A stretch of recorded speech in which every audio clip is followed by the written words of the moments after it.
So for the last projection, I'll be using a 14 by 17 cassette, so I could get both AC joints. I will be placing the right marker on the right side, so we would know what side is which, and the central ray will be shooting uh, in the middle, in between both AC joints. Yeah, between both AC joints. So for the first one, patient would just be standing regular. I would be shooting in between both AC joints for the central ray, collimating both AC joints. Central ray shooting midpoint between both AC joints. Patient would just stand erect. We would take it while breath is suspended. This is at 40 SID. 14 by 17 crosswise cassette, and I would place my marker in the right side so you could see. So then for the next one, let's just make it weighted. I would put weights in both hands. I don't know, not good weight, huh?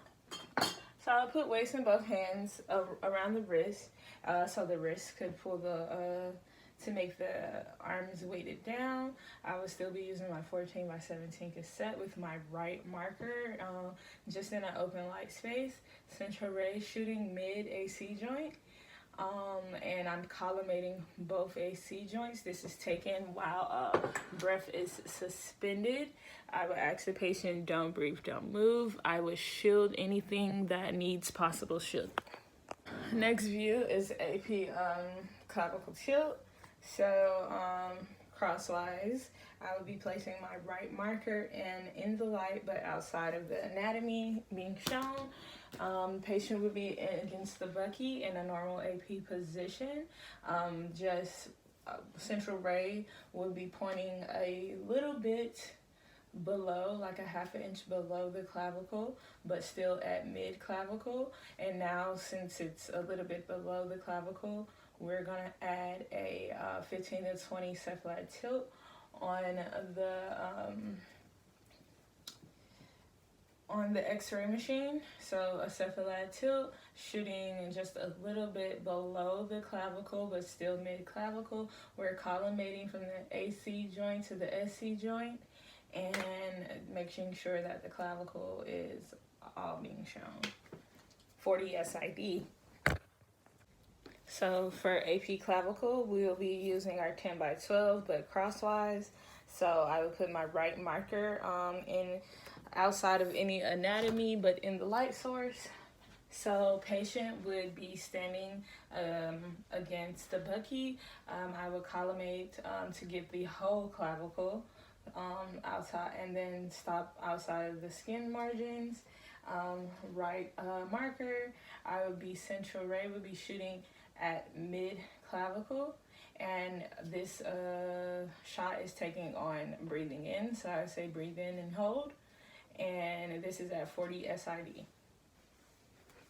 and any possible shielding would be used. So for this view is called scapula wide view.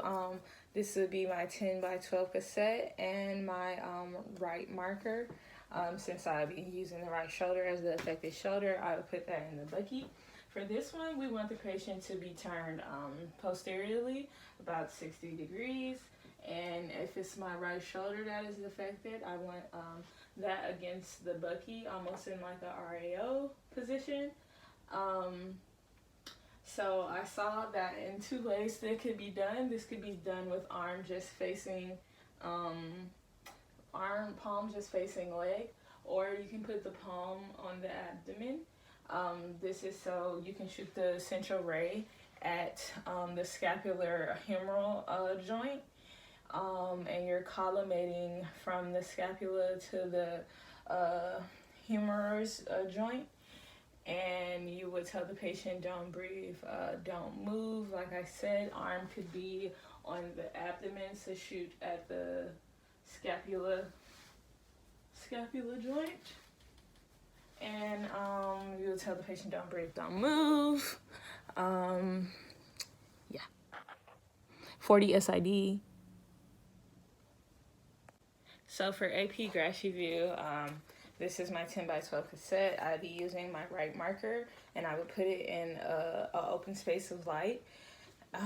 Yes, I put that on the Bucky, in the Bucky.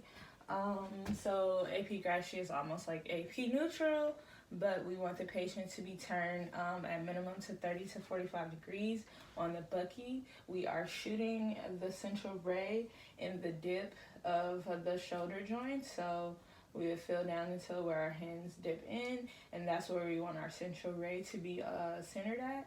We're collimating just for the glenoid fossa, so the glenoid cavity joint. So we could use like mid clavicle to the skin margins. And this is 40 SID. I would tell the patient don't breathe, don't move. Arm, like I said, is faced AP, and oblique turn 30 to 45 degrees on the affected shoulder on the Bucky. So this is just AP neutral shoulder, my 10 by 12 cassette. My right marker would go into the open collimation. For this one, instead of internally rotating or externally rotating the arm, we place the patient against the Bucky, have the arm just palm facing the leg. We would we would collimate the whole clavicle to the skin margins, just a little bit above the shoulder. We're shooting the central ray at the coracoid process. We would tell the patient don't move. Like I said, I would have my right marker in the open area, and this is at 40 SID, and we will use possible shielding. Okay, so next view is AP baby arm. I'm back with my 10 by 12 cassette, and my right marker will go on the outside of the collimation. Patient will have the hand abducted, the arm abducted and up at 90 against the Bucky. We are shooting the central ray at the coracoid process. Collimation is the whole clavicle plus the shoulder joint. We want to get a little bit above the shoulder, about 2 inches, also with the collimation. And we're shooting the central ray at the coracoid process. We're at 40 SID, don't breathe, don't move. Well, this shot is taken during shallow breathing. Make sure no artifacts are in the way, and shielding if necessary.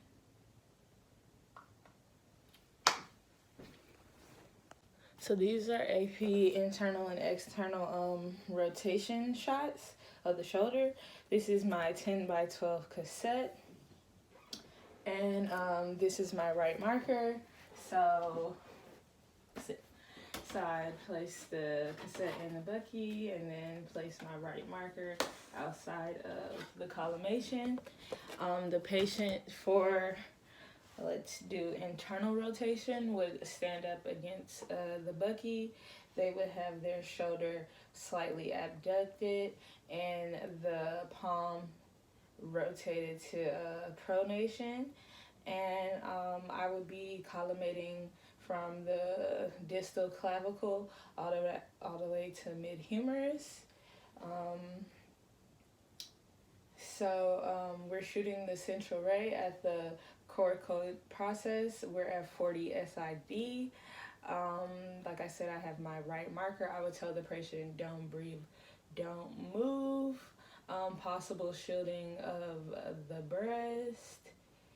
So for external rotation, we would just externally rotate the hand, and now the hand is in supination, still slightly abducted, and the central ray shooting at the coracoid process, and the collimation from the